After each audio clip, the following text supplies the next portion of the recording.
Bu əməlləri etsən, əmin ol ki, 100% ruzin artacaq. Xoş əxlaqlı olmaq, xüsusilə ailə içərisində, ailəyə, uşağa məhəbbət, sevgi göstərmək, gecə namazı qılmaq, günahlara görə bağışlanma diləmək, tövbə etmək, hər gecə Vaqiə surəsini oxumaq, ən azı hər gün 20 qəpik, 50 qəpik, 1 manat da olsa belə bacardığımız qədər sədəqə ayırmaq.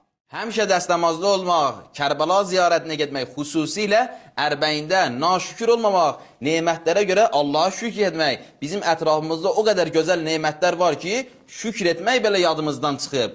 Haramlardan, günahlardan çəkinmək, ixlaslı, imanlı, təqvalı olmaq. Zeynotuleyndə yatmamaq, yəni subh namazından ta gün çıxana qədər yatmamaq.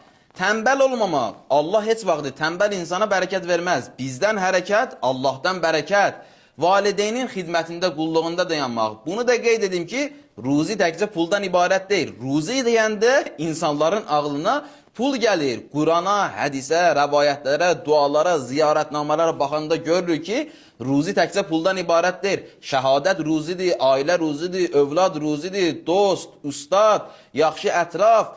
Bunlar hamısı ruzidir. Gözəl səhifələri izləmək ruzidir. Əxlaqsız səhifələri izləmək, yəni ruzidən məhrum olmaq. Yəni bu insanın gözəl ruzisi yoxdur. Qeyrət, namus ruzidir, ağıl ruzidir. Ağlımızın artması üçün dua edək ki, bu özü də ruzidir. Əgər ağlımız artarsa, mənəviyyatımız, imanımız, ixlasımız və bayaq dediklərimiz, bəli, ruzimiz də çoxalacaq. Və əsas pulun çoxluğu deyil, bərəkəti olmasıdır. Yəni bərəkətli olmasıdır ki, biz bərəkətli olması üçün dua edək. Pul çoxa ola bilər, amma bərəkət olmayandan sonra heç bir faydası yoxdur.